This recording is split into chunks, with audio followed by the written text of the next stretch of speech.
right. Hey, good evening, everybody. Good evening, and welcome to the Daily Credit Report Live. My name is Jeremy Deysach, and I am a FICO certified credit coach with Credilife Financial Wellness. I'm also the senior admin or founder of the Free Credit Repair Advice Group on Facebook.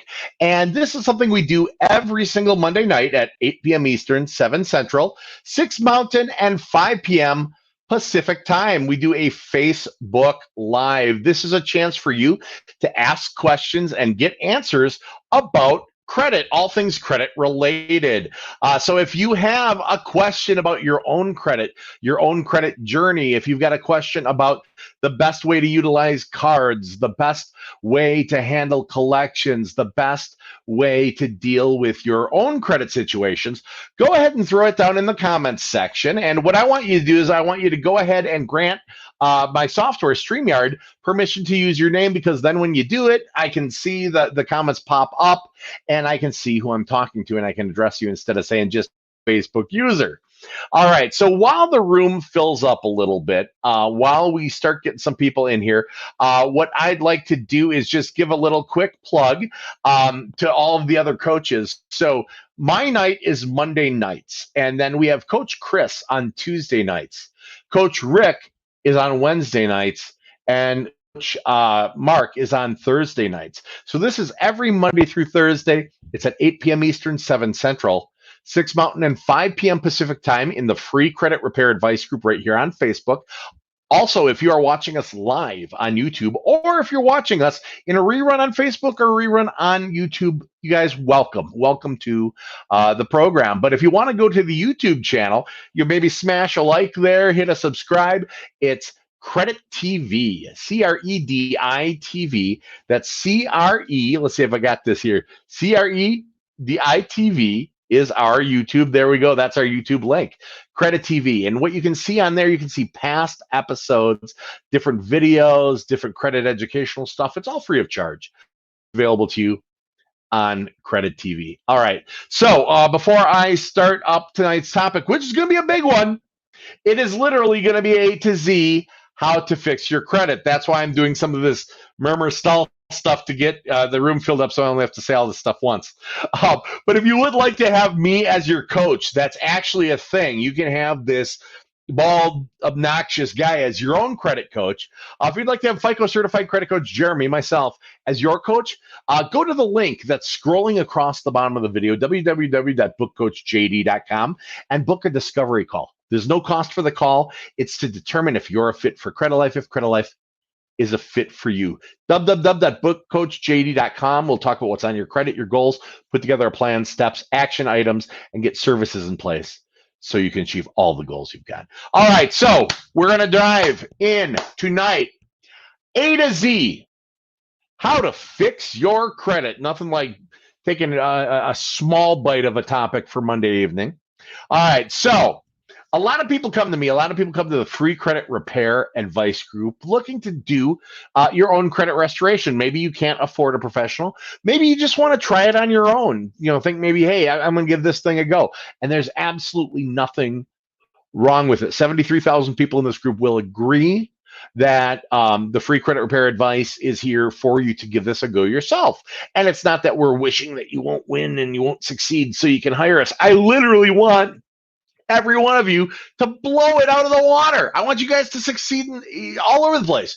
So we're going to start off with a couple of things. I'm going to show you where to start. Now, if you're a new member to the group, or if you're seeing this on YouTube and you want to join the Facebook group, it's the Free Credit Repair Advice Group on Facebook. It's a 73,700 member group. But you join up to the group, and the first thing you're going to see when you join is there's just an onslaught of data and information, questions, people giving opinions and stuff like that. What I recommend strongly, if you are looking to do your own credit repair, looking to do your own self-driven credit repair, let's do this way. We're going to make this real easy. I'm going to show you guys on a computer. I'm going to show you how to find the things that you need, how to find useful tools. All right, so this is the Free Credit Repair Advice Group. And this is what it looks like on a computer. It's going to look a little different on a cell phone. The options will be at the top to scroll over for the different sections of the group, but there's always announcements, there's group rules, there's all kinds of stuff. Now I got a lot more tabs than you'll have because I got to run this ding dang thing. But there's all kinds of great information in here. I mean, we have got announcements, we've got topics. You can go ahead and look at media. We've got videos, and we have got events, and we have got all kinds of stuff. Well, what I want you to do, and there's photos, videos, albums, all kinds of stuff, but I want you to go to the top of the group, and this is the tab you're looking for. It's called the Files section of the group. Now, of course, Facebook, in its usual infinite, I guess you can only see nice things or else they'll block you. There we go. If you ever notice, once in a while I'm on this name and once in a while I'm on my other credit coach Jeremy name, is because I get put in timeout a lot. So right now I've got 5 days left on my timeout. But what you're going to do is you're going to go into the Files section of the group, and when you scroll down, you're going to see there's a ton of different articles. These are all credit education. There's stuff, why should you pay your loan after certain times? How to speed up your credit recovery, dispute letters. It's never inquiries. But the one I want you to go to, the file I want you to start off with for your credit repair, is the ProTips file. Okay, ProTip, it is a step-by-step instructional on how to repair your credit, how to correctly start on a self-driven credit repair. And there are links to tools, templates, all kinds of things right in there. So an easy way to start, go to the announcements section or go to the files section of the group and start off with the article called ProTip. All right, so that's one place I want you to go. That's one set of tools I want you to utilize. Now, credit repair, A to Z, where do we start? Well, the first thing you need to do, the first thing you want to do, and the first thing you need to do when you are looking to repair your credit is find out what's on your credit report. You need to see what's reporting. You need to see what accounts are reporting. You need to see who these creditors are. You need to be able to take a look at the lates, what's on time, what's charged off balances, etc. So you need to get yourself a very legible, very easy to read, good copy of all three credit reports. Now, there's a couple of ways you can do it.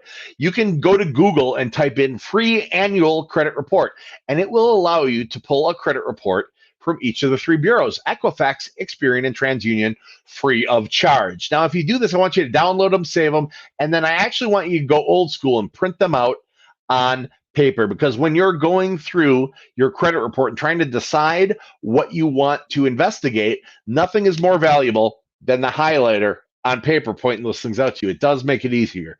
Yes, I know we live in a digital age. Yes, I realize I am old, but that does not change the fact that printing these things out on paper, making them tangible so you can really look into them, it really is the best way to do this. I've tried everything, and this is a guy who's live streaming and running a group of 73,000 people on social media. So don't worry, I get the tech, but I want you to print it out. So you're going to go to free annual credit and print it out. Now, those credit reports aren't going to have any sort of score, FICO score, Vantage score, nothing, because you're not owed your score. You're only owed the information that's on your report. That's all you're entitled to. Okay, you want a score, you got to pay for it. And guess what? Newsflash, the scores you pay for, they're not going to be your scores either, but that's a different topic for a different day. So you can go to free annual and print those things off. Otherwise, if you want a really easy to read credit report, go to smartcreditvip.com. Now, this one's not free. Smart Credit VIP is credit monitoring. It'll charge you $21.99 a month, and it'll let you pull a 3-bureau credit report each and every month, but without a negative hit to your credit. But what's cool about it is it puts all the accounts side by side in in 3 columns in just a real easy to understand, real easy to follow format. So if you are not a credit professional 7 days a week, and this might be the first time you're ever looking at a credit report, that might be a really good option. I promise you spent $22 on much crazier stuff. It's easy to do just on a drive-thru at McDonald's or whatnot, okay? So go to smartcreditvip.com. The reason you want to do that versus the other ones is that's the discounted link that gets you all the whistles and bells all at once. But I don't care if you go to the free annual credit and get your 3 bureaus individually. yourself for free and save those. I don't care if you go to smartcreditvip.com and get a nice 3 bureau, easier to use one. But what you're going to do is you're going to get that credit report. You're going to read that credit report. You're going to spend some real time with it. You're going to print that credit report and you're going to take a highlighter and you're going to go through that report. This is step one.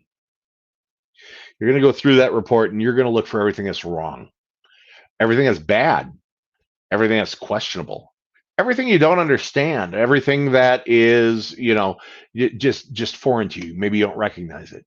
You're going to highlight those, and those are going to become the subjects of what you're working on with your credit repair. Okay. Now, fast forward. We've gone through our credit report. And now it looks like one of our textbooks, right, from college or high school has got highlighting all in it. And so now we got this marked up credit report. What do? Do we call and negotiate, pay for deletions on these collections? Or do we maybe go online electronically on Credit Karma and try to dispute things there? No.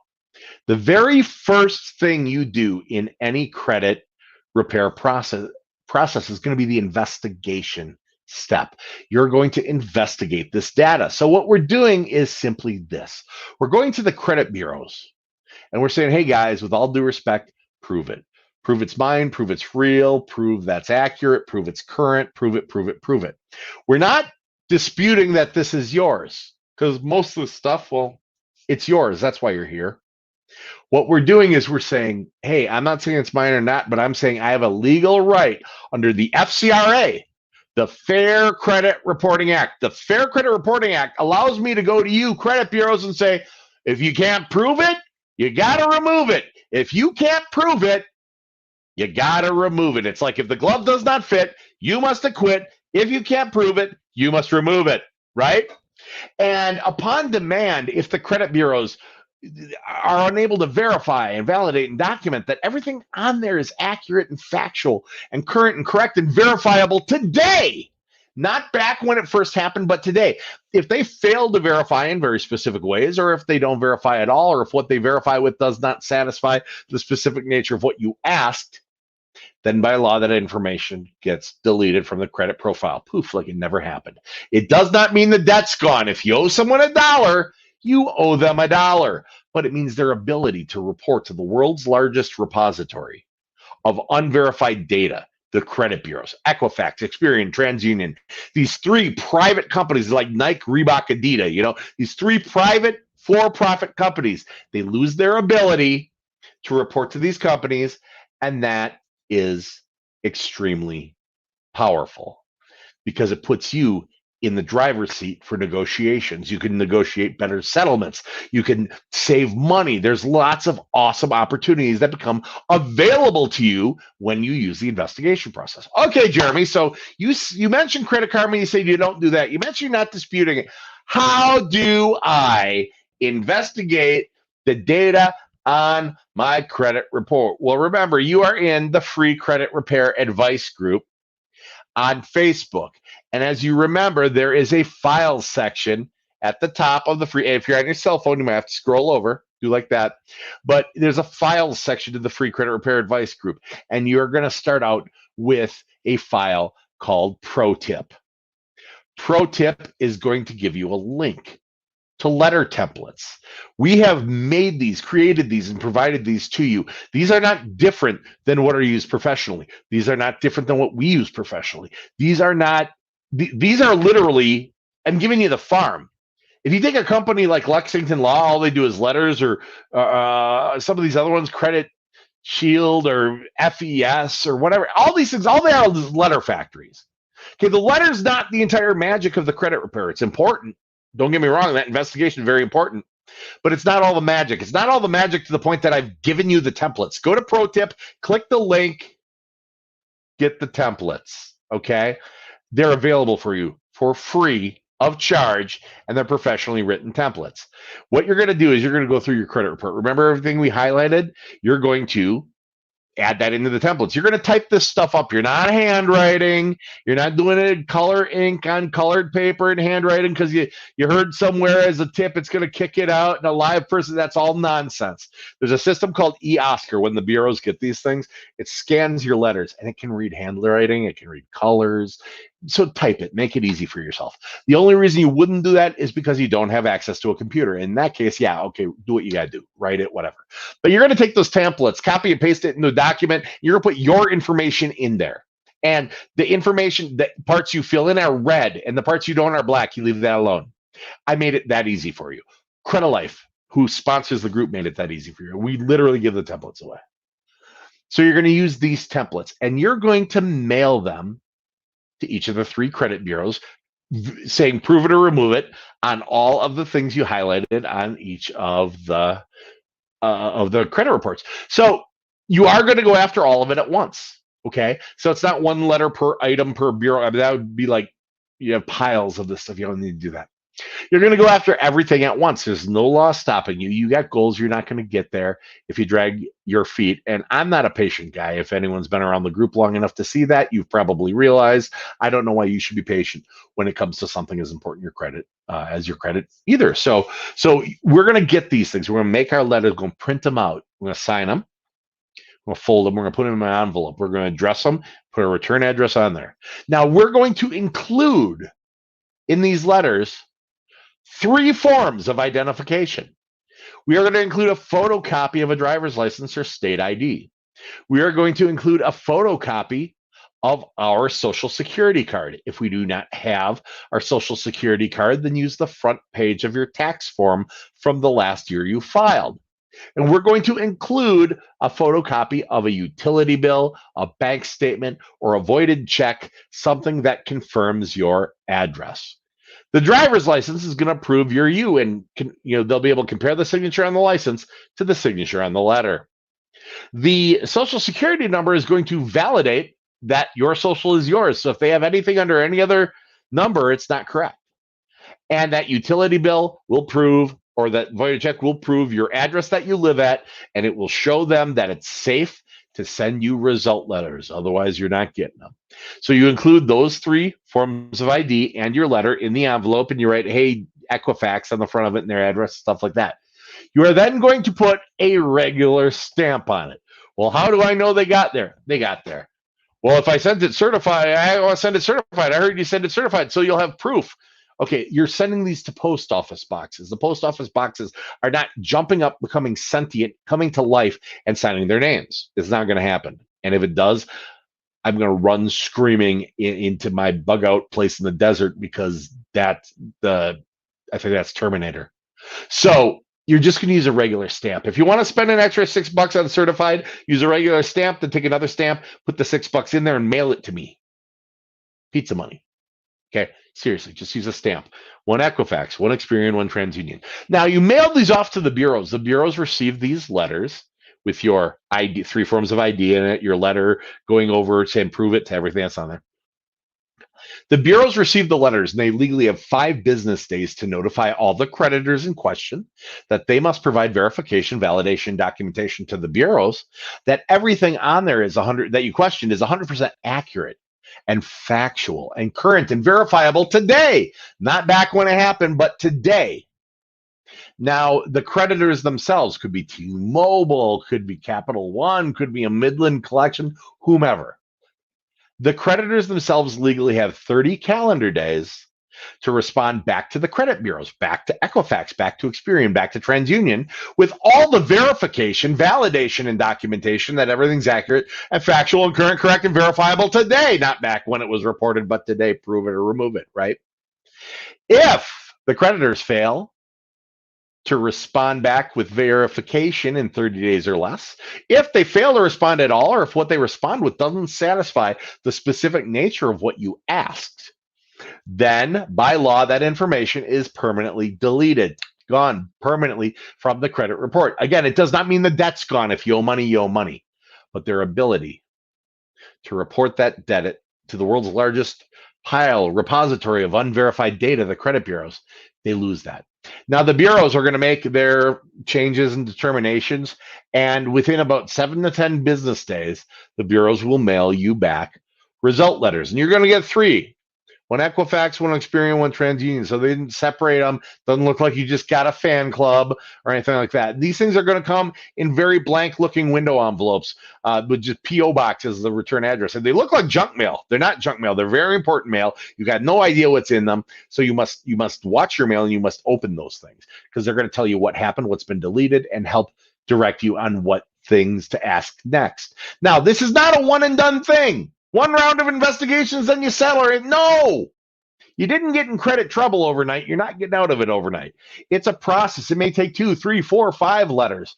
It may not get deleted at all. Nobody in the world can guarantee or even predict the ability of a third party being able to verify, validate, and document, but we can utilize best practices in doing it. And the best practice is to send letters and change what we're asking about the account each time. Well, what do you mean? Well, the first time, maybe we ask account number. Next time, maybe we ask balance. Next time, we have them verify the social. Next time, we have them verify the date of last activity. I just gave you 6 months worth of letter topics right there. Okay. So you're going to get the results. Some things will be deleted, some will remain. The deleted, hooray! The remaining ones, we do another set of letters for. So each round of investigation letters from tops to tails, from A to Z, is going to take about 45 days, okay? Round one sometimes can be exciting, sometimes it can be disappointing. Like, oh my God, nothing got deleted and we're all going to die. Well, no, you're not. Just stick with the process. Or, my gosh, it all got deleted. Well, yeah, that does sometimes happen. But it's unpredictable. It really is. And anyone who promises you a guarantee or predictability, it's nonsense. Okay. So that's the investigation process. So you'll probably end up doing a few of them. Now, if you've done 4, 5 rounds of investigation, we're talking a good 7, 8 months into this thing, and things haven't been deleted, that might be the time to consider settling those debts if you owe money on them to take their skin out of the game. But what do you do after that? You start sending letters again. Now they no longer have a reason to verify and validate, so that can play in your favor. But from a credit standpoint, see, I'm never going to tell you not to pay your bills because that's like bad advice. Like, if someone goes, well, don't pay your bills, don't pay your debts, that's like literally the worst advice anyone you can say, I have Jeremy's permission to backhand you as you slap them upside the head for saying don't pay your bills. Okay. But what I'm going to say is this: while paying on an older collection, from a credit standpoint, it's a step in the process. It's not necessarily the first step. The first step is always, prior to pay for delete, prior to anything, the first step is always send investigation letters, verify, validate, and document that everything on the credit report is accurate and factual and current and correct and verifiable as of today. Seek deletions. Once deleted, that's when you settle. Once deleted, that's when you do the other things. Because you now are in the driver's seat. You've got the power. They are no longer holding your credit hostage. Now, that's the investigation process, okay? Now, there's more to this. Credit's not only made of bad. It might feel like it sometimes, but positive activity, positive development, positive growth will raise your score, round out your profile, and get you in position for your goals, and that's what I'm going to talk about right after this. So you're saying I can ask this cat any question? The cat is connected to the computer. You just type in the question, it will read his mind. There the answer comes.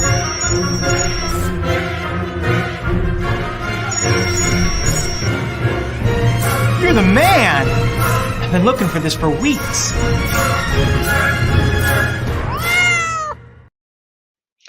All right, so we've done our rounds of investigation, and for those of you going, what the hell was that? That was my thing I had made. It was neat. I thought it was neat.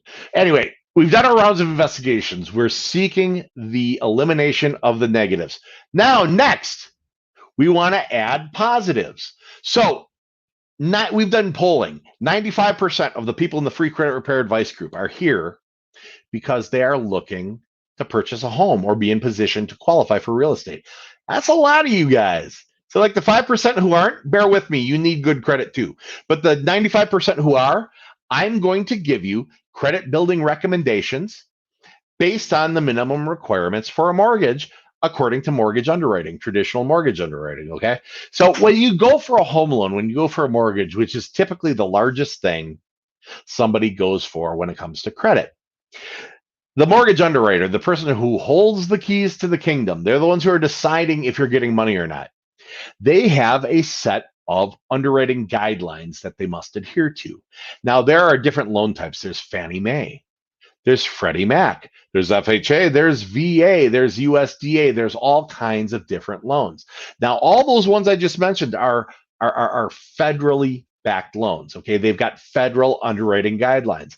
Now, the building accounts I'm going to talk to you about, they are going to just so happen to meet the minimum account guideline requirements for all those loans. So when it comes to building your credit, this is the base, the core, the bare minimum set of accounts you're going to want to start off with. You're going to want 2 revolving accounts, credit cards, open and active with a perfect balance to limit ratio for the FICO algorithm because we're trying to add the most points. And we want those revolving accounts to have a perfect payment history. 2 revolving, open and active with a perfect payment history. 1 installment account. Installment accounts are self-lender or credit strong. Your car loan, your student loan, anything you make equal monthly payments on until it's paid off. And when it's paid off, it's over. You don't get to take it back out like on a credit card or a line of credit. Now, they're going to look for an installment loan with a perfect payment history. So we've got 2 revolving accounts, credit cards, open and active with a perfect payment history. 1 installment account, line of credit, maybe self-lender, open and active. In fact, if you guys don't have a self-lender is something that I strongly recommend to people. My clients use it. We use it professionally. It's for those of you who don't know what it is, it's a savings account where you make a monthly deposit into the savings account until you get to the amount that you initially pledged.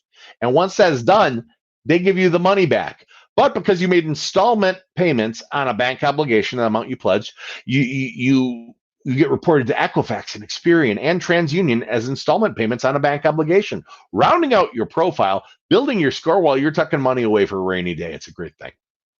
All right, that's self-lender. All right, so we want 2 revolving account credit cards, open and active, 1 installment account, like a self-lender, open and active with perfect payment history. And what I like to say to you is I want you to have 1 retail account. Why, Jeremy? Is that required? No, it's not. But many of you who are fixing your credit have some negatives in the past. Many of you who are fixing your credit or building your credit may not have as deep of a credit history, or after you get things deleted, you won't have as much length of history. So we need what's known in underwriting as a compensating factor. Well, a Fingerhut account, a Kohl's account, a Walmart account with a perfect payment history, that retail account, it's another kind of account. It'll add to your blend. It's a good thing. It's not exactly the same as a bank revolving account. That is going to be a compensating factor. So if you're on the border of approved or not approved, the underwriter can go, well, they got this, not a lot of history, but oh, look over here. They've done perfectly on this additional account. That's a compensating factor that'll allow me to approve it. And I promise you, underwriters are looking to approve, not deny loans. Okay. So you're going to want 2 revolving accounts, open and active with perfect payment history, 1 installment account, open and active with the perfect payment history, and 1 revolving account. Well, it is a revolving, a retail account as that compensating factor. By the way, if you're looking where to find accounts, fcra.my800credit.com is a site that's hosting all of our vetted accounts for us. So like Credilife, we've checked them out. A lot of us have taken them out ourselves to, and messed them up or tried to do what we could to see how they handle it, see how they treat people and stuff like that. So once we've vetted it out, once we know it's a safe account to deal with and it's a good account to deal with, and it's constantly changing, they get submitted there and they get published for us there. So this is all the safe accounts. They're hosting it for the free credit repair advice group on their site. And I'm sure they make money on it, but I like it because they're all in one place. And it's the vetted accounts. So you can go there and you can find good revolving accounts, installment accounts, and so forth to get that rocking out. Okay, so we were doing investigations. We've opened our accounts. So how are we going to manage our accounts? How are we going to manage our accounts? Well, we're going to use some visuals here now, guys. We're going to get all complicated and fancy. All right, so this, which is about to block my face, thank you.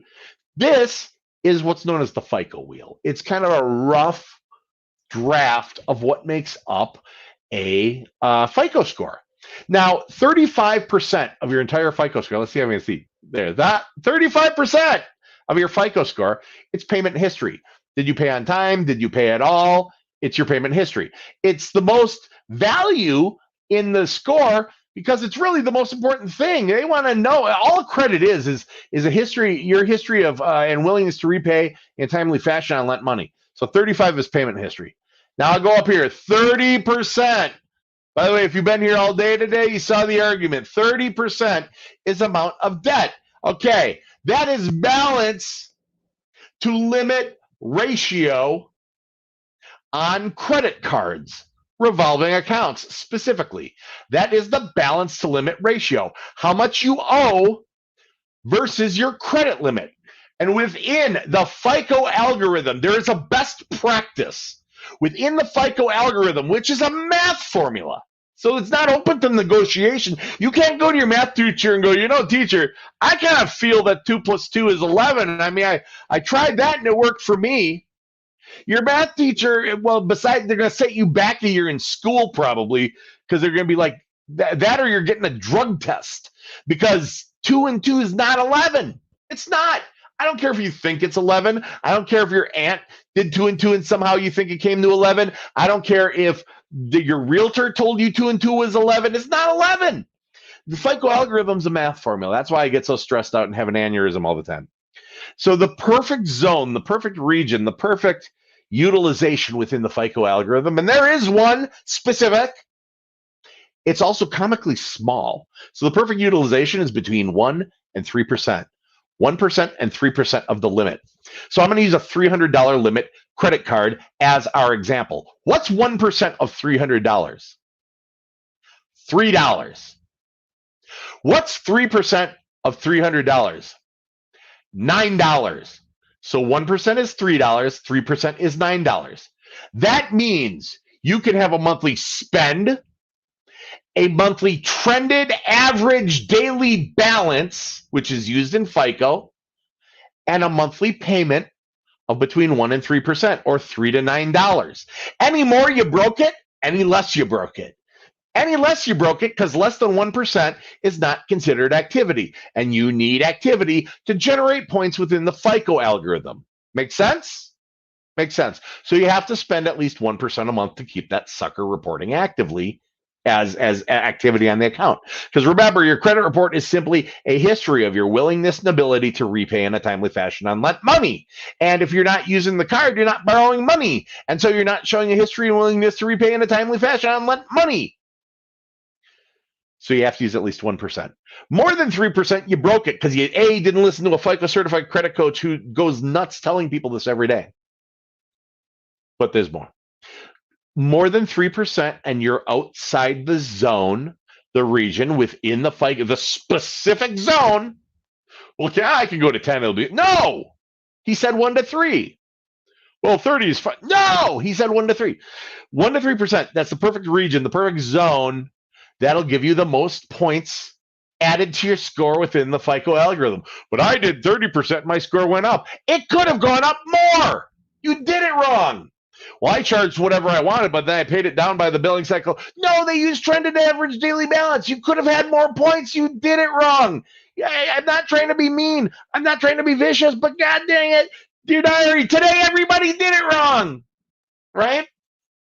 The perfect zone, the perfect region within the FICO algorithm is 1% to 3%. So we're going to take this $300 limit. Maybe it's a secured card because our credit's not where we can get an unsecured card yet. Or maybe it's an unsecured card, doesn't matter. While we're building our credit, we're going to utilize between 1 and 3%. So on this $300 limit credit card, we're talking about monthly spend, a monthly average daily balance, and a monthly payment of between $3 and $9. That's it. What costs between $3 and $9 and you spend money on it every month?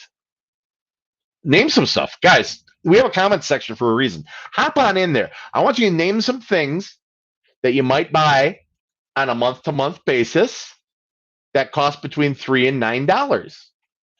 Disney Plus, Hulu, Netflix, Dollar Shave Club, a reloadable Amazon card that's set to automatically reload every month, an Amazon prepaid gift card? What do you have that you pay between $3 and $9 a month for? And I promise you, if you think hard enough, you'll find something. So what you're going to do is this. You are going to use that $300 limit credit card to set up the payment for your Hulu or your Netflix or your Disney Plus or your whatever is between $3 and $9. That's going to be paid. So every month, once it's going to start off, Disney Plus, it charges, boom, right? Between $3 and $9 on the card. That's activity. You get points for activity. How many points are you going to get? I don't know. How much is their activity? Oh, it's 1 to 3%. You're going to get the most possible points in the FICO algorithm. Hooray. Now, that's all we're going to spend on that card. That's it. This card is just a tool for building our credit. So that $3 to $9, that's just going to sit there and ride for the month until the payment's due for the credit card. And that gives us a trended average daily balance. And what's our trended average daily balance happen to be? Oh, it's 1 to 3%. Why is that important? Because that's the zone, the region in the FICO algorithm that gives you the most points every single month. So we got activity in the most points. We got average daily balance in the most points. It's Disney Plus. Then you set your when the credit card's got a bill date. They'd eventually like you to pay them back. So we set up our checking to automatically pay when the bill is due. Well, I can't set up auto pay on Credit One. No, you set it up on your bank so it sends every month when the bill is due. So we set this up to auto pay when the bill is due. And that shows the willingness and ability to repay in a timely fashion on lent money. And you get points for that. So there's activity, average daily balance payment, activity every month, average daily balance payment, activity, average points. What are you doing? You're sitting back and you're watching The Mandalorian on Disney Plus, and your credit is getting better. That's it. 1 to 3% is the perfect zone, the perfect region within the FICO algorithm. So we're going to take our credit card, our $300 limit credit card, we're going to set that up. What if I have a $500 limit credit card? Well, then it's 5 to 15. It's percentage. They slide. All right. What do we do with the second credit card? Second revolving account? Same thing. All right. That was easy. All right. Our two revolving accounts are now set up on autopilot. 1 to 3%, spend. 1 to 3% trended average daily balance. 1 to 3% payment. Points. Activity. Generating a score for you within the FICO algorithm. We have our installment accounts. The installment is simply to build a solid credit history. I recommend Self-Lender. That's one of my favorites, frankly. I use it as a Christmas account. Seriously, I have it set so it pays out at the end of October, so I get $1,200 dumped in my checking account right before Black Friday. I got 7 kids. That's useful. That's really useful to get $1,200 stuck in your pocket right before Black Friday. All right. So the installment account, I think it's logical. It makes sense. Can I use a car loan? Of course you can. Perfect payment history, you can use it. Can I use a student loan? Of course you can. If it's an active repayment, so it's not deferred, and if you have a perfect payment history, go ahead and use it. What about a loan for my bicycle? Literally the same thing. I don't know if they make installment bicycle loans. Is that a thing? If they make installment bicycle loans, let me know in the comment section. So we've got our 2 revolving open and active, our 1 installment open and active. And I want you to set that installment up on auto pay. Autopilot is your friend in credit repair. You can't screw it up. You just can't screw it up. Worst thing that would happen is they go to take the payment and you don't have enough money in your account and you get an overdraft fee. You know what? Big deal. At least it didn't report as a 30-day late to credit. If you pay your credit account late, you get a fee there too, and they report late. So in that scenario, you're taking a punch. Where do you want it? You want it in the shoulder? You want it in the groin? I'll take the shoulder. I'll take the one hit. I'll just take the payment to the bank with no record on my credit. Thank you. I don't want negative record and payment and all that. Does that make sense? I think that makes sense. All right. So what about that? What about that retail account, Jeremy? Does that follow the same 1 to 3% rule? Yes and no. Yes and no. Realistically, it's going to depend on your credit limit. And this is the only time I'm going to tell you you can go ahead and go up to 30%. If you're trying to buy something from Fingerhut, you're not going to find a $3 to $9 item if you get a $300 limit. You might find like $25. They sell masks for COVID. That's a thing. But on the retail, you're going to make a purchase. Try not to go over a third of the limit and make monthly payments on it until paid off. You're trying to develop that history. Now, if you've got a card from Victoria's Secret or Children's Place or something like that with $1,000 limit, well, that's 10 to 30 bucks for 1 to 3%. Go in there and buy some socks. Or Victoria's Secret got the lip balm. They got lip balm at Victoria's Secret. It's a few bucks. Go in and do that, and then pay it when it's due. That's activity. So you can use the 1 to 3%. That's perfect. But if you can't hit perfect because of dollar amounts, then do the best you can. Never exceed that third on there. All right. Revolving accounts, open and active, permit perfect payment history. Installment accounts, open and active with a perfect payment history. Retail account, we're using it. We're building our credit. We're doing the investigations. We're getting these things deleted. Now, we have not talked about what to do with collections and such when they get deleted. Pure and simply, we call them up. If they're within the statute of limitations to collect, and that varies by state. So this, trust me, this is not the video you want to get your instructions for collections from. This is the general ideas for collection part. You're going to want to settle them. And why would you settle them then? They might do a pay for delete. No, you settle it afterwards because likely you'll get them down for less money because they don't have anything over your head. Before, if you're going for a pay for delete, you're literally going, "Oh, you got something I want, and I really want it off my credit, and they're going, "Okay, how much will you pay me?" But if it's already gone from the credit, you guys have no power. I can pay you or I can pay the other guy. I don't care which one I pay. You want to get paid? Then let's talk about 40%. So it's a different animal.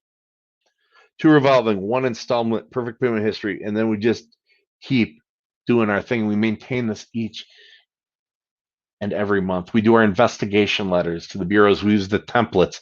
We follow ProTips. ProTips is the file in the free credit repair advice group.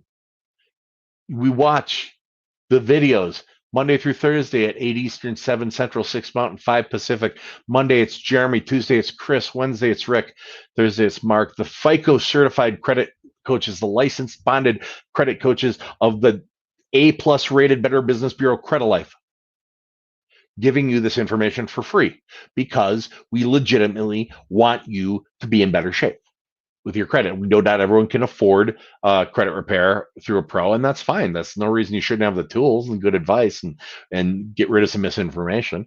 And some people are like, "No, damn it, I want to do it myself." All right, rock it out. Here's the tools. There you go, DIY. But if you do these things, that's going to give you and put your credit score, you'll get your credit score, your credit profile in the best possible position. What I say this all the time, and my clients will be like, "Yep, he does." I always say this: every time I do my job right, a kid gets a backyard to play in. That's how I look at it. I'm dad first. I got 7 kids. It's just my thing. Every time I do my job right, a kid gets a backyard to play in. And as long as I keep feeling that way, I know I'll keep contributing to the group. As long as I keep feeling that way, I know I'll continue to be a coach. And that hasn't changed. I even got an article up in the announcement section about why I decided to be a credit coach. It might be worth a read. All right, so I'm going to now go into the comment section. I'm going to field your questions, all the questions that you got. So if you've got questions, credit questions, specific credit questions you would like the answer to, go ahead and put them in the into the comments section. And what I'm going to do is I'm going to try to answer each and every one of them right after this. So you're saying I can ask this cat any question? The cat is connected to the computer. You just type in the question, it will read his mind. There the answer comes.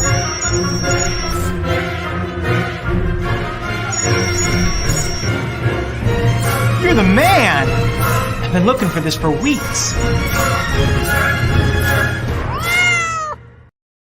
All right, everybody. We're going to bust into the comments section, and we are going to answer some questions. Now, if you guys want me to be able to see your name, I got to have you go ahead and click that thing that authorizes StreamYard to show it to me. Otherwise, it's going to be hey you. So hey you, Facebook user. I have a collection that's been deleted from my report. I've been advised to settle it. How do I do that so it doesn't return? Best way, great question, beautiful question, timely question. You want to call the collection company or the creditor that's collecting on it. You want to call whoever's collecting on this thing. And when I call them, I don't like to tip my hat too much. Here's the thing: collectors have heard it all. They've heard it all, and one of the first things they do when you give them a number that you'd like to settle it for, they grab the calculator and they figure it out. They figure out what percentage you're offering. They try to figure out what game are you playing. And you hear people just start at 10%. They only paid pennies on the dollar. First of all, that's nonsense. That's not even close to what the average collector gets paid for. It's actually a little bit higher than that. But that being said, you offer them 10%, they'll laugh you off the phone. Typically, I tell people start in the 30% range. And what I mean by it is this. I'm going to use an example of a $1,000 collection. So we got a $1,000 collection. Someone who's playing the game would go, I'll give you $300 to settle this today. And they go, yeah, you're offering 30%. They know you're not as serious. They know that there's some room to move. Same $1,000 collection. I call them up and I go, I will give you $341.11 for it if we can settle it today. And they're going to go 341, 34.1. And maybe why they'll usually ask, I mean, it's been my experience, why that number? Why that amount? Why so specific? You say, because that's what I have.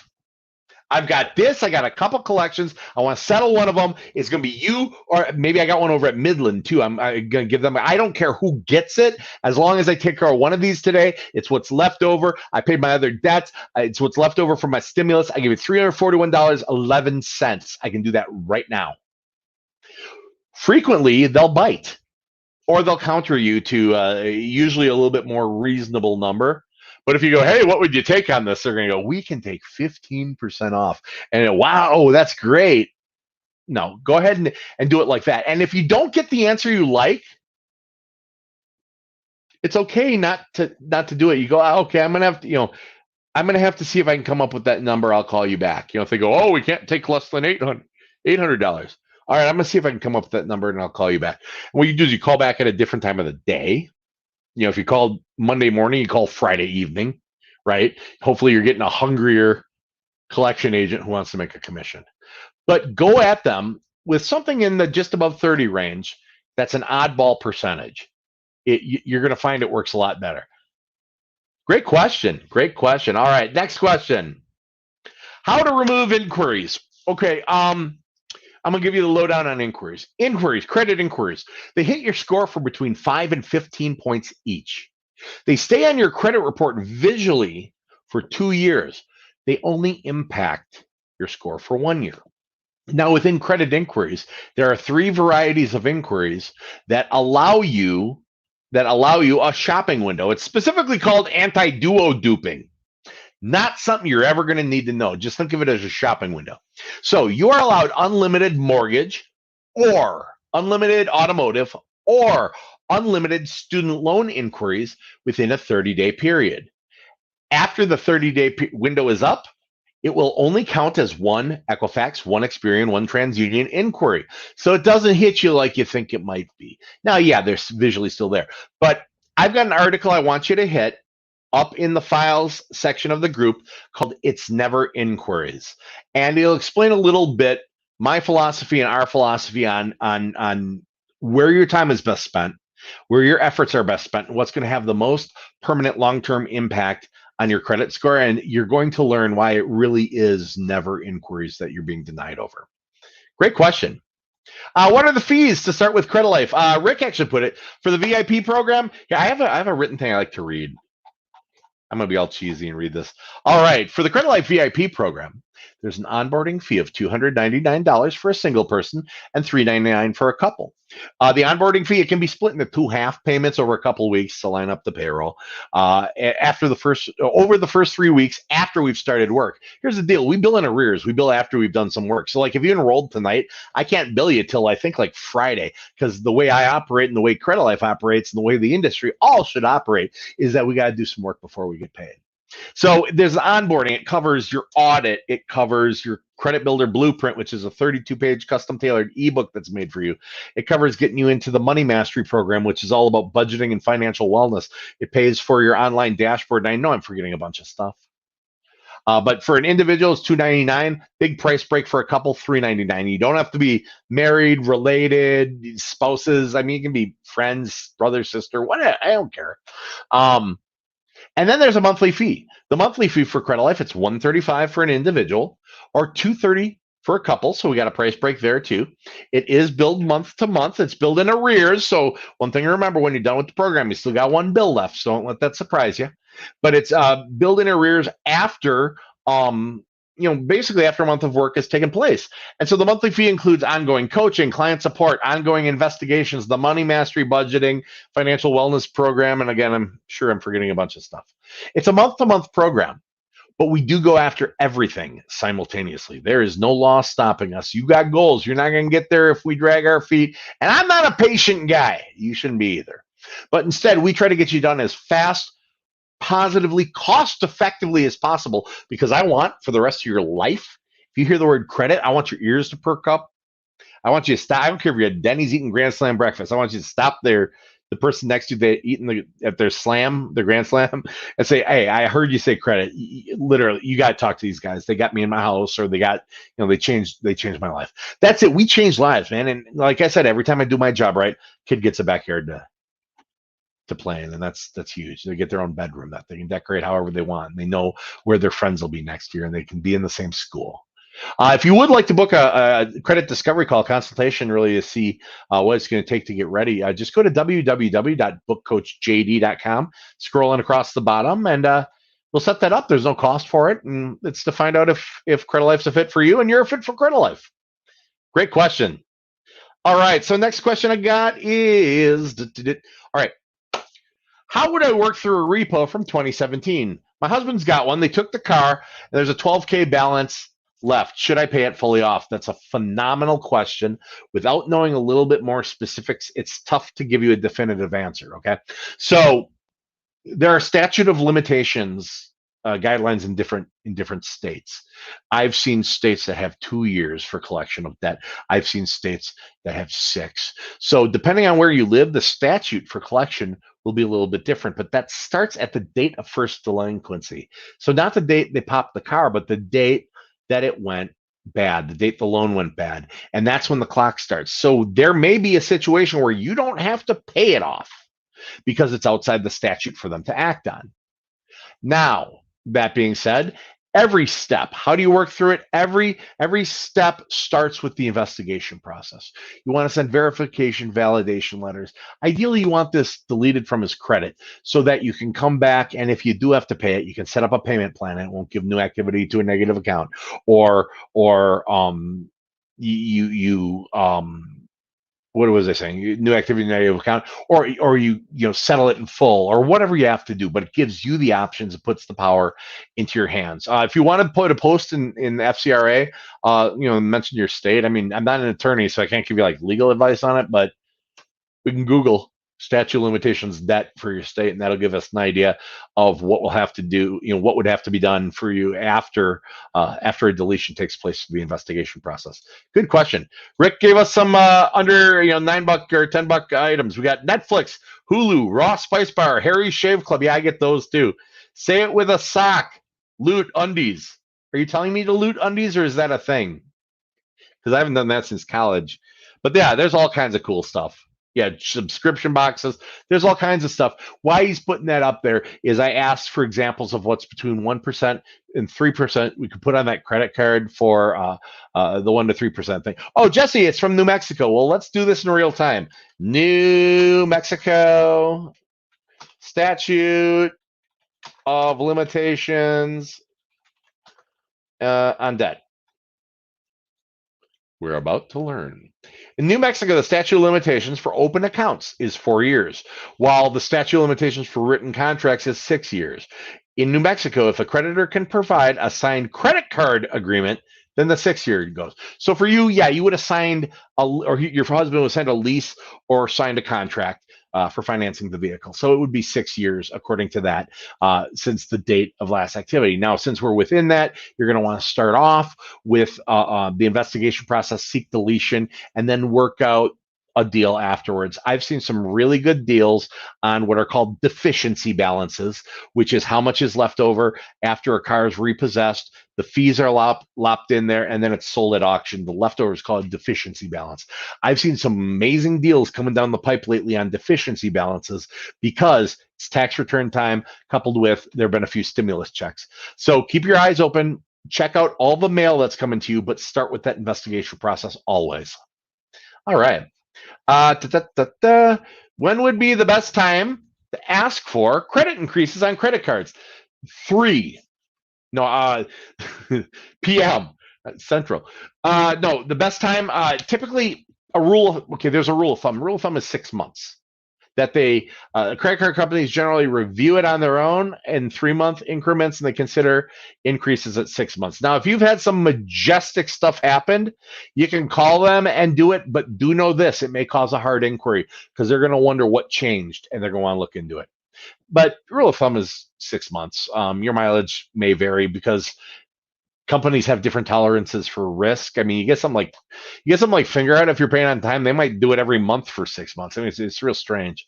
But the rule of thumb on a general revolving account, like a Capital One, something like that, 6 months. Great question. First thing to do is verify before pay for deletion. Yes, you want to get deleted from the credit report prior to doing any kind of pay for deletion. Pay for deletion is a last resort. Is it possible to get multiple late payments without a goodwill letter? In fact, it's more probable that it happens without a goodwill letter. If you've got multiple late payments, there ain't a lot of goodwill there. Okay, goodwill letters are literally begging, and unless you've come really good with the account, you've been a customer of theirs for number of years, and everything's coming along now, it's positive, and it was like a little blip and an oops. Odds are they wouldn't consider it anyway. So what do we do with these late payments? So what we're asking for in our investigation letters isn't deletion of the account right away. Isn't deletion of the account if it's found unverifiable. It's deletion of the late mark. So please verify that I was indeed 30 days late on such a date, or I demand that you delete the late marks from my report, the late history. Now, if you've done this 3 or 4 times and it's a lost cause account, then you might start asking for the whole account to be deleted. Perfect. All right. It's from New Mexico, 6 years. Yep. I missed this. Hi, Jeremy. Hello. Jeremy. Still me. Thank you so much. LOL. Asked for one, got told letter in the mail. You know what? That's not always bad. Although a lot of times it's like if you go to try to finance something and the gal or guy at the register, they put the stuff in, they hand you a little piece of paper, says you'll hear in 7 to 10 days. That's not usually overly optimistic because we all kind of know what that means. But I personally have had what you described happen. So it's kind of a coin toss what'll happen there. Great question. God, you guys have good questions tonight. I'm loving this. All right, how to remove fraudulent reports. Okay, are you saying there's a fraud report on your credit and you're trying to remove it? Or are you saying there's an account on there that was fraudulent and you'd like that gone? If you can clarify that for me just a little bit. Lewis, I can see on Facebook. Lewis, that'd be awesome because then I can tell you a little bit more exact. All right. How about an account that's closed but isn't showing a payment history? Cheryl asked because I'm looking at Facebook now. So they're not obligated to report a payment history. You can contact them and ask them to update it. Sometimes they will. Otherwise, if it's already closed and it's not a payment history, positive, negative, or otherwise, I usually don't mess with it too much. There's not as much to gain from that. How do you, let's see, got that? Here, I'm gonna hit some likes so I know. Oh, Jesse says, is a repo something you guys work on? Yep. Yeah, we can work on repossessions. There's investigation with the bureaus. There's validation direct to third-party creditor. So there's a lot of different options. I received notice of filing warrant in debt. Should I pay it's my ex-husband's account? Okay. Are you saying they're filing here? Are you saying that they are filing a lawsuit against you for an account that belonged to your ex-husband? If you can clarify that, that'd be awesome. All right. In the meantime, how many credit cards do you recommend? I have one secured, two unsecured, one retail, and a car loan. That's looking good. I might add like a self lender because it's never going to hurt you. It's going to round out because it's a consumer. It's a consumer installment account, like banking installment account versus secured account with an automotive. So if anything, you're on a good path. I would maybe pop a self lender on there, and if your credit's improved enough that these were more starter cards or secured card. If it's improved enough, you might go for a Capital One or a Discover. I call them the big boy cards or your forever cards. You might go for one of them that can grow with you over time. And eventually, once you've hit your goal, you'll probably want to sunset out the secured one if it doesn't automatically convert at some point to unsecured. Oh, Cheryl said, wow, when they closed it, dropped the score 40 points. Yeah, that's when an account closes, that'll happen. What we normally want to do, Cheryl, is replace it with something. So if it was an installment, we'd open a self lender. If it was a credit card account, maybe we'd open something different. It's definitely something, knowing that we've got access to your, Cheryl, to yours, we'll want to do some specific stuff for you. So I would say run it through Jared or whomever, if you get a coach call with me or whoever you get a coaching call with as a client, run it through us. We'll figure it out for you what the best approach is. Oh, someone had light service in another state that wasn't me. All right, man, that is specifically fraud.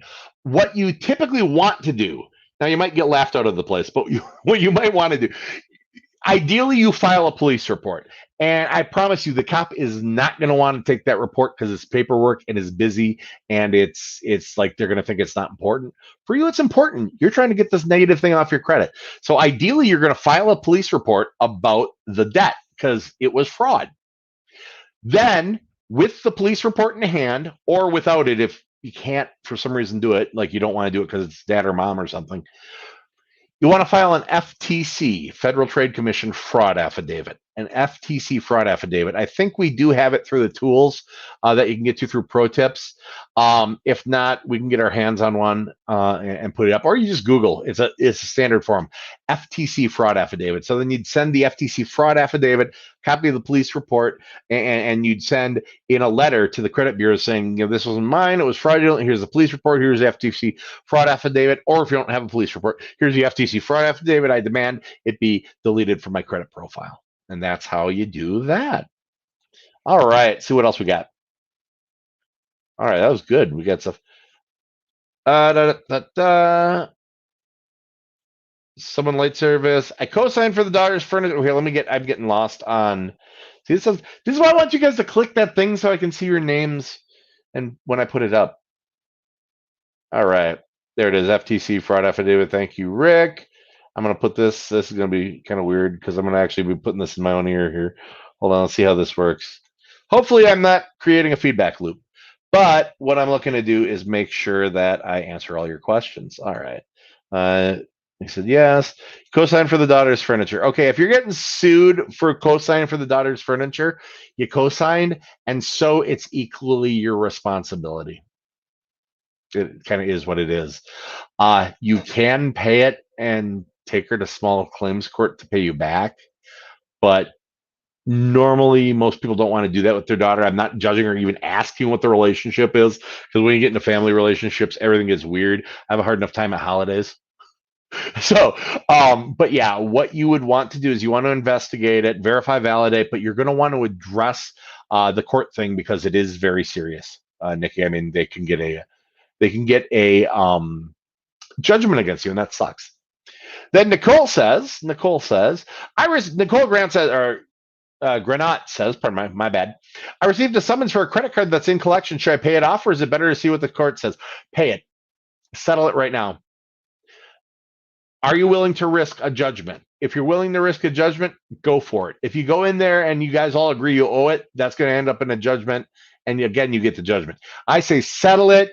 Keep it out of courts. Keep it from being messy. Settle it for as low as they'll take. Trust me, they don't want a judgment either. They just want money. So call them and settle it. That's the best way to do it. Hey, you're welcome. Ex-husband will be around telling everyone he has a 900 score. Oh, that's fantastic. The reason that's funny for everyone, what Cheryl's saying, is FICO goes up to 850. You just tell them that's like further proof that crack doesn't smoke itself. All right. Yep, you got Jared. Perfect. Yep, fraud affidavit. Excellent. My son wants me to co-sign for a car. Remember, I'm not saying do co-sign. I'm not saying don't co-sign. But what I'm saying is this. You are 100% liable. You are 100% responsible for any debt that you co-sign. Just always keep that in mind. If you think it's a good bet, go for it. If you think there's a possibility that you might end up paying for a car that you don't use, then exercise caution. All right. Jamie says, I have 4 old accounts. Ones I was working with the credit management service. The money to pay them up. No, actually, it's going to probably drop your score. What you're in is something called consumer credit counseling. It's considered the same as a Chapter 13 bankruptcy by underwriters. And what they typically do is a strategic default, meaning you don't send the check to your bill companies anymore. You send it to them. And then they eventually turn around and write a smaller check and mail it to the companies for you. And meanwhile, your credit goes to trash. Then if it's charged off and they go in and do it, you'll be giving new activity to an already negative account. And so your score would drop, not go up. What you're going to want to do is definitely, Jamie, don't freak out. Don't freak out. Yes, I'm telling you the truth. Yes, I am right, but don't freak out. What you want to do is the investigation process. That's separate from the consumer debt counseling or consumer credit counseling or debt management service. So we're talking send verification letters, validation letters, verify that's accurate, factual, current, correct, verifiable as of today, or it gets deleted. And then once it's deleted, great, they can pay it, neat. But I have rescued a lot of people from those services so that it didn't inhibit. I will never speak negatively of another company, except Lexington Law. I'll mock them because they're huge. But they're good for what they are. But if you're looking to improve your credit and have a better long-term outcome, it's not necessarily the best solution. I think that was about as diplomatic as I could be. Why don't we back in the studio like we did before? I don't know. Right now, Cheryl, we are. Oh, Jamie, by the way, here I'm giving you the care one. I do care about it. Please, for the love of God, stay active in the group. Use the things. If you want to hire us, great, hire us. If you don't want to hire us, please hit Pro Tips. It's in the announcements section and it's in the files section. And there's a link to the letters. You can do them. All it's going to cost you is a stamp and printing it out. I want you to do that stuff. You got this. It might be overwhelming or it might seem overwhelming. You got this. You do. You got this. Our examples of those letters in the Pro Tips, the investigation letters. Yeah, Catherine, it actually goes right to our link on the Credilife page. Our company gives them away. Credilife gives them away for free. It's kind of funny. I said like Lexington Law. All they do is letters. We give away more than these other companies charge you for. It's kind of fun. That's kind of part of the fun of the free credit repair advice group. But yeah, Cheryl, when are we back in the studio like we were before? I'm not 100% certain. It got kind of ripped up so people would have home broadcast ability during the COVID lockdown. And like, for example, right now, tonight, we're actually under a martial law curfew in Minneapolis and St. Paul. So like, we're not allowed to go anywhere after 7 p.m. Central until 6 a.m. now, because apparently we're burning our city down again or something. I don't know. There was a stupid shooting. Like it just, you guys don't even want to get me going on logic, just being completely absent from a lot of things. But yeah, we'll be back. We will be back. I promise you we'll be back. Boy, am I getting out. I'm starting to get way too distracted, so I'm probably going to wrap this up soon. Are the examples of the letters there? Yes. Cheryl, when will we be back? Hopefully soon, but yes, we'll be back. We're also starting webinars. I'm giving you a little teaser. We're starting some webinars for current clients that you're going to love. So that's coming. Jesse says, I have one more question about the car. If you don't mind, it's never a bother. Go for it. The contract was signed in New Mexico, but he had moved to Texas. It was a cosign. So it's still based in New Mexico or Texas statute. He's going to be under Texas. It goes where you live. So he's going to be under Texas. If you're cosigning like you're still in New Mexico, you'd be under New Mexico.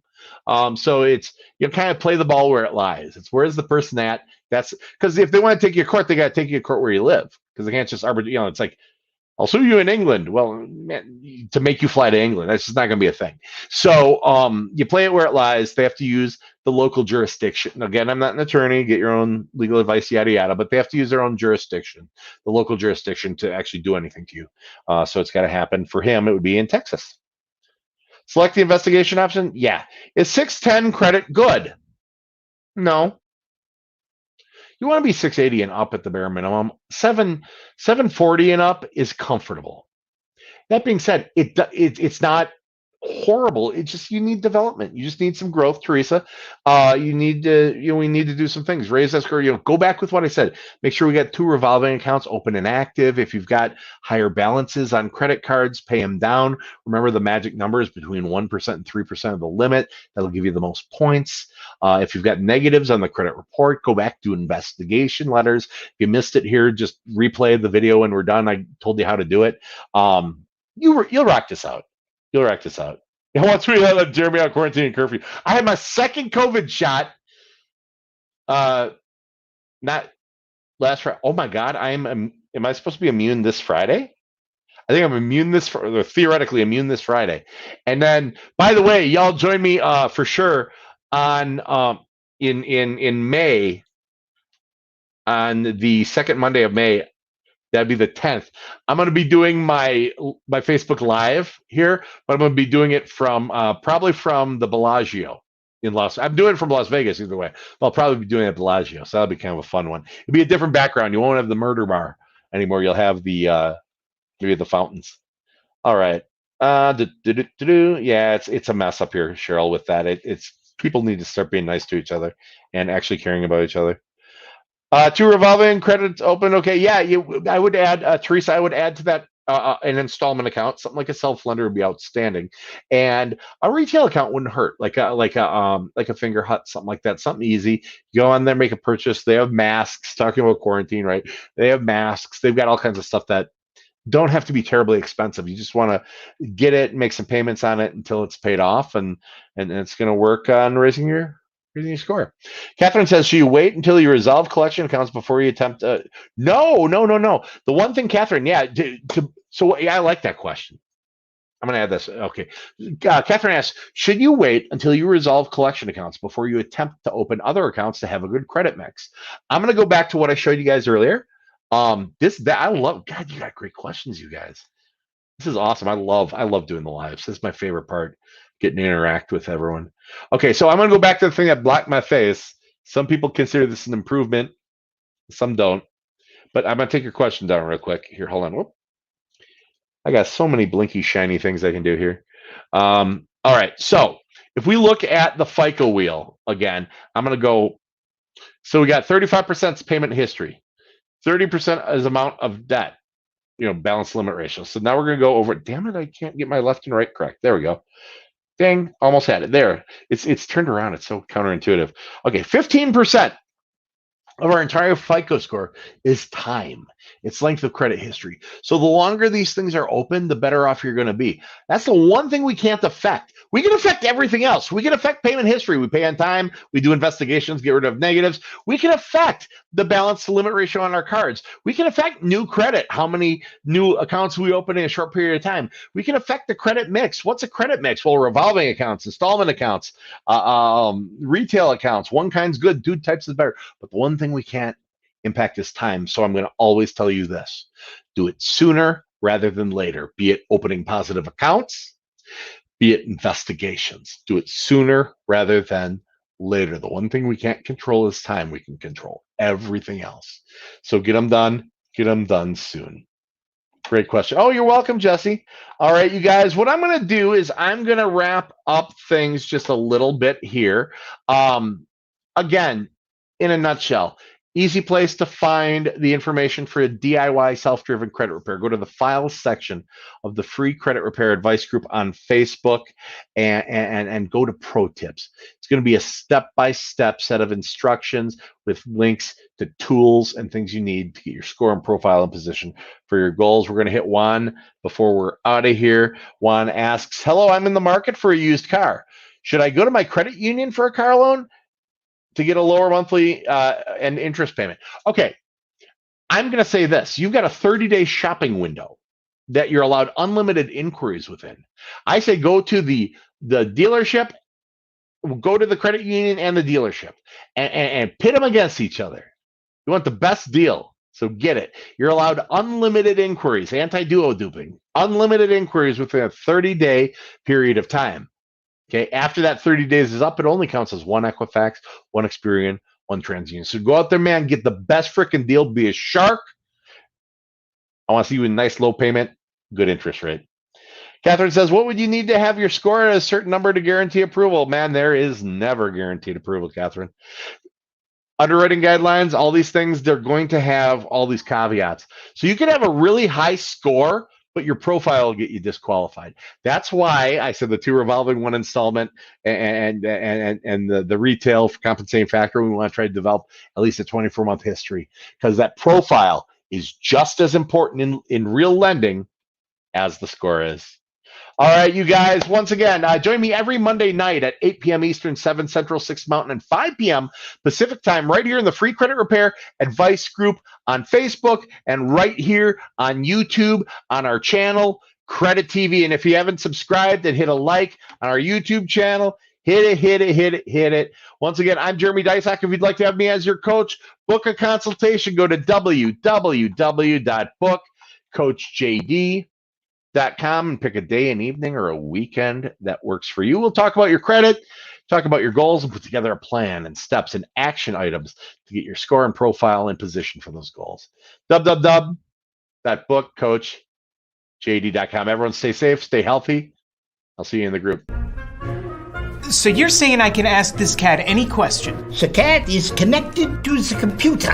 You just type in the question, it will read his mind. There the answer comes.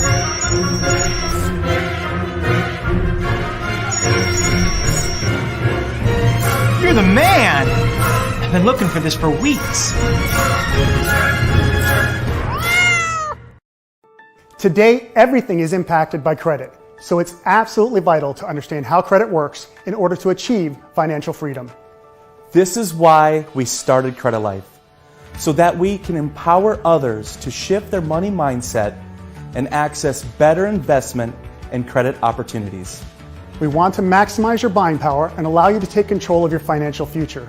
With our programs and strategies, we can expedite the process of improving your credit profile and credit score. Despite what many believe, how we manage our money is far more important than how much money we make. A lot of people are concerned about their ability to qualify for a mortgage, lowering their interest rates, or just managing their debt. Through our coaching programs and our trademark Credit Builder Blueprint, our clients not only save money and lower their interest rates, but learn how to get out of debt and finally achieve peace of mind. We don't just support our clients' financial goals, we educate and empower them to create long-term strategies. If you're trying to buy a home, start a new business, get a loan, get out of debt, or just want to improve your credit score, visit us online and fill out the contact request form.